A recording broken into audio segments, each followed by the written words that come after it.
come from a small town of Madisonville, Texas. It's about an hour north of Houston, Texas. It's not too small. It's been growing over the years, but living in a small town community, everyone knows everything. Everybody knows everybody, and it's just a comfortable feeling. You don't have to worry about big cities and not knowing somebody, because somebody knows. If you don't know someone, somebody does. And you just felt safe in that area because everybody knew everybody. There was no stranger danger. You didn't have to worry rarely ever about, feeling uncomfortable, because you just knew. And in school it was the same thing. Everybody knew everybody. All the upperclassmen knew the younger classmen, and vice versa. And we were all just interconnected. Not saying we ever got along, but we were all still tight-knit.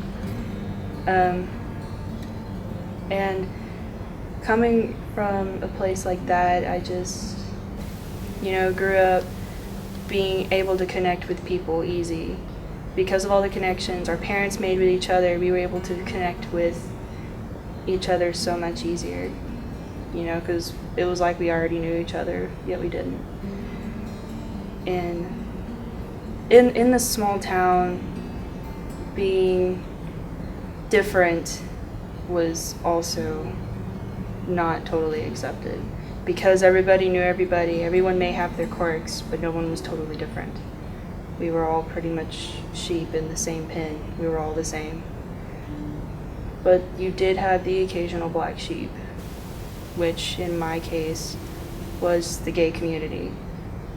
In my hometown, they are extremely rare. I don't know any gay adults in my hometown. I know none.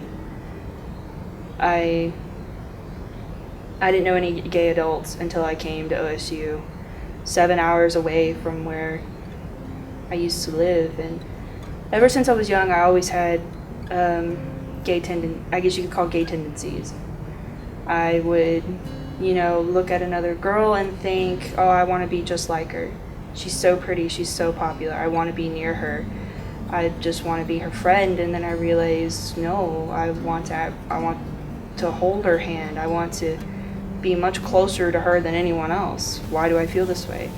So up until high school, I pushed all those feelings down. I felt that they didn't exist, that there's no possible way that someone raised in a Christian family with a conservative Christian mother, a good mother, would ever feel this way toward someone of the same sex.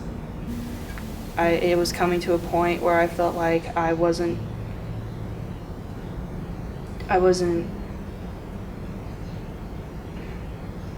what my mother wanted.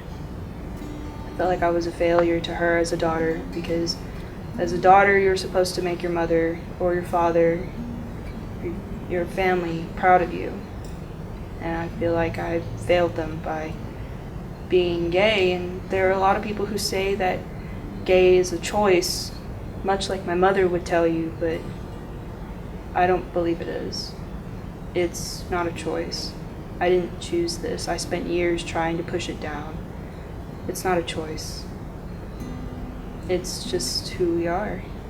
It's just mind-blowing how going from a small town and coming to a college, how both places are so different from each other.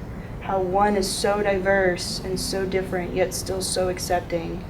And the other is where everyone knows everyone, but it's just so close-minded.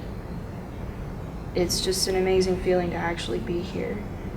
So having to be gay and live with my mom, eventually she kind of, accepted the fact that I was gay, and there was nothing that was going to change that. No matter how hard she fought to change it, no matter how hard I fought to change it, no matter what anyone did, I was going to be gay, and there was nothing we could do about it.